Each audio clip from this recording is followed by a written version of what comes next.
नीलकंठ पक्षी ने बताया, भाग्य का लिखा कभी नहीं मिटता। नीलकंठ पक्षी को भारतीय पौराणिक कथाओं और धार्मिक ग्रंथों में विशेष स्थान प्राप्त है। इसे भगवान शिव का प्रतीक माना जाता है, जो सृष्टि के रक्षक और संहारक दोनों हैं। नीलकंठ पक्षी का नाम उनके नीले गले के कारण पड़ा, जो समुद्र मंथन के समय विषपान से हुआ था। नीलकंठ का यह गुण बताता है कि जीवन में आने वाली कठिनाइयों और विषमताओं को धैर्य और संतुलन के साथ स्वीकार करना चाहिए। नीलकंठ पक्षी का यह कथन कि भाग्य का लिखा कभी नहीं मिटता, हमारे जीवन और कर्मों की अनिवार्यता को रेखांकित करता है। इस वाक्य का गहरा तात्पर्य यह है कि प्रत्येक व्यक्ति का भाग्य उसके पिछले कर्मों के अनुसार पहले से निर्धारित है। इसे कोई मिटा नहीं सकता, चाहे कितनी भी कोशिश क्यों न की जाए।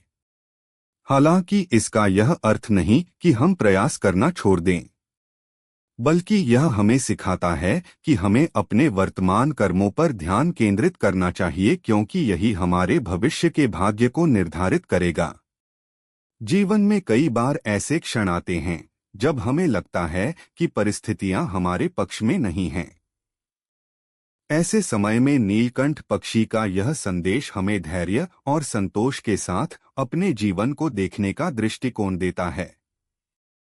यदि किसी व्यक्ति को कठिनाइयों का सामना करना पड़ता है, तो यह उसके भाग्य का हिस्सा हो सकता है, लेकिन इसका अर्थ यह नहीं कि वह अपने प्रयासों से कुछ हासिल नहीं कर सकता।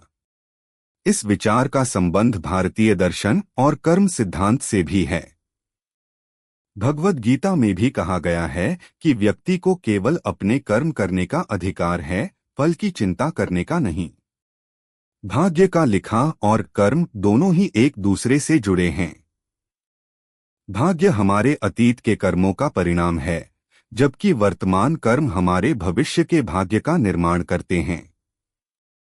यह विचार केवल आध्यात्मिक दृष्टिकोण तक सीमित नहीं है, बल्कि व्यावहारिक जीवन में भी इसकी महत्ता है। यह हमें सिखाता है कि किसी भी स्थिति को स्वीकार करना और उसके अनुसार आगे बढ़ना ही जीवन जीने का सही तरीका है।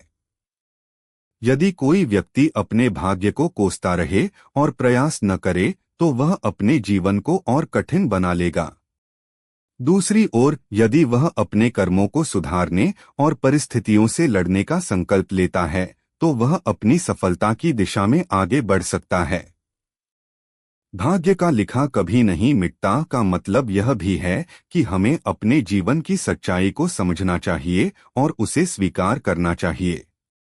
कभी कभी जीवन में कठिनाइयां हमें सिखाने और हमें बेहतर इंसान बनाने के लिए आती हैं।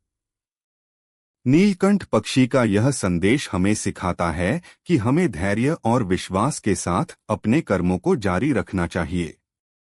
अंततः यह कथन न केवल भाग्य और कर्म के बीच संतुलन बनाने की शिक्षा देता है, बल्कि हमें यह भी याद दिलाता है कि जीवन में हर चीज का एक कारण और समय होता है। हमें केवल अपने कर्मों पर ध्यान केंद्रित करना है और बाकी सब भगवान और प्रकृति पर छोड़ देना चाहिए।